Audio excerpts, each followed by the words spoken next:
En 10 minutos, un podcast de literatura para todos y todas. Reseñas, opiniones, análisis, comentarios. Todo en 10 minutos. Hola, ¿qué tal? Sean todos bienvenidos a esta primera emisión del podcast en 10 minutos. En este primer capítulo hablaremos sobre Elena Ferrante y su libro La amiga estupenda, un libro que ha sido ampliamente alabado por la crítica literaria y que sin duda ha logrado un número de ventas impresionante. Es, a mi juicio, uno de los mejores libros de los tiempos contemporáneos y una lectura obligada para todo aquel que disfrute de la buena y cotidiana lectura. Así que sin más preámbulos, comenzamos. La novela de Elena Ferrante cuenta la historia de dos muchachas que nacen en la década de los 50 en Italia.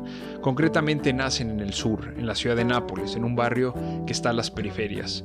Estas muchachas nacen en uno de los momentos más complicados de la historia italiana.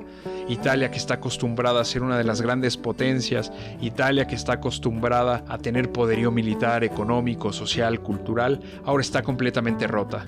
Se desvaneció el hechizo del fascismo y ahora por fin los italianos se ven a los ojos y se dan cuenta que la primera mitad del siglo XX la han desperdiciado, que han vivido en el desencanto, que han vivido en el odio, que han vivido en el rencor y que es momento de dar un paso adelante.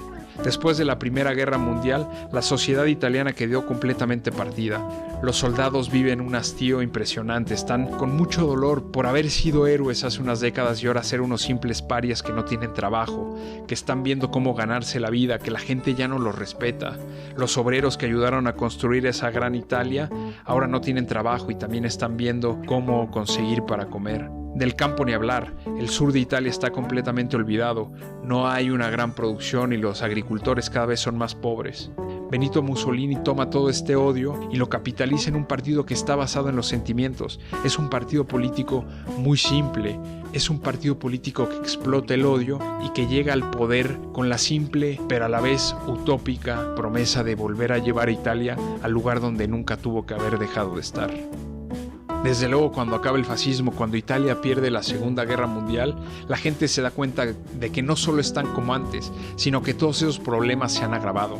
El gobierno intenta reestructurar el norte, intenta abrir los mercados de nuevo e impulsar las grandes fábricas del norte. Sin embargo, mientras echa a andar toda esta maquinaria, el sur está completamente olvidado.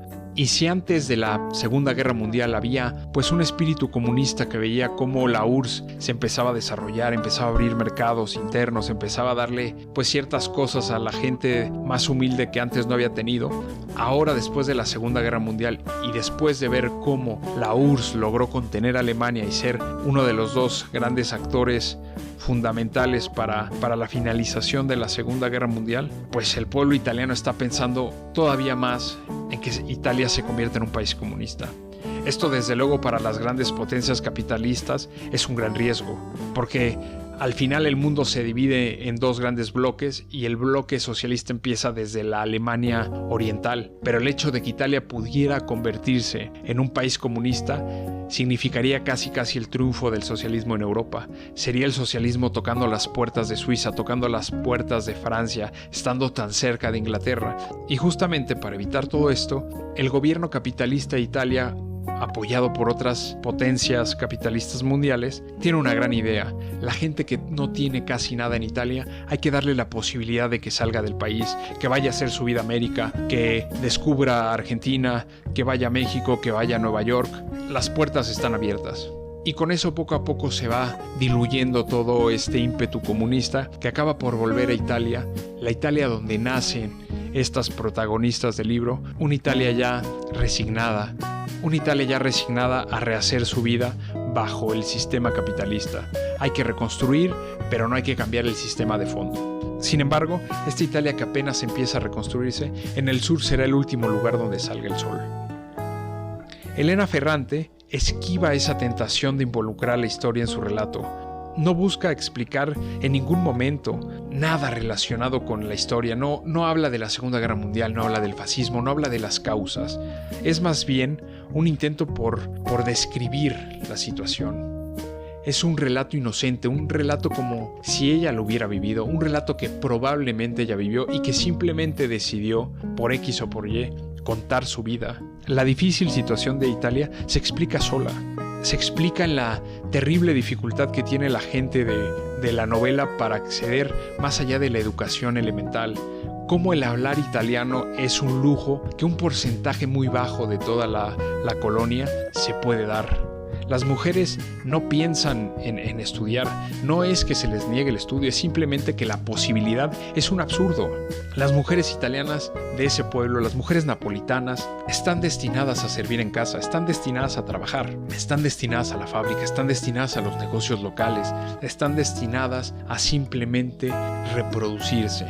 Se empieza a dar en ese barrio los brotes de la mafia, empiezan a surgir las primeras organizaciones del sur de Italia que toman el control de muchas ciudades y que empiezan a azotar el desarrollo de todas estas comunidades que durante mucho tiempo, si bien no tenían mucho, tampoco sufrían de una inseguridad que perturbara el día a día. Los servicios están, por supuesto, colapsados, las calles no tienen pavimento. Y todo esto se queda fielmente retratado en el gran don de Elena Ferrante, el gran don de cualquier escritor que es auténticamente un buen escritor. Es la capacidad de crear personajes que uno quiere, que uno aborrece, que uno le pide a gritos que por fin tenga la valentía de hacer algo. Y finalmente toda esta construcción de personajes auténticos, de personajes llenos de vida, de deseos, donde quedan nada más algunos locos que todavía valoran al comunismo, pero finalmente todos están desesperados por encontrar un método de subsistencia, hace que la novela sea una auténtica gozada. Es una obra de arte de principio a fin. Es una persona con una prosa que hace interesante el hecho de que dos muchachitas estén jugando con una muñeca. Es interesante el hecho de que una persona se enamore por puro interés de una persona y que después decida hacer locuras en el nombre del amor, porque hasta en la pobreza y en el desarrollo más ínfimo existe espacio para los sentimientos y para estas locuras que muchas veces solo quedan para los libros. Esta novela es el inicio de una saga de 4 libros que finalmente recorren la vida de estas dos muchachas y que incluso los acompaña en su vejez. Es una historia llena de historias cotidianas. No es un libro que deje historias para contar y sorprender a la gente. Es simplemente el talento de una escritora que logra hacer de lo cotidiano una obra de arte. Por eso justamente les recomiendo este libro. No es un libro de balazos, no es un libro de películas, no es un libro que vaya a permanecer en la historia por las anécdotas. Es un libro que sin duda ha trascendido la literatura porque ha encontrado en cada palabra una obra de arte. Y afortunadamente Elena Ferrante nos ha regalado 4 libros que sin duda muchas personas van a descubrir y que muchas personas van a disfrutar de la mejor manera.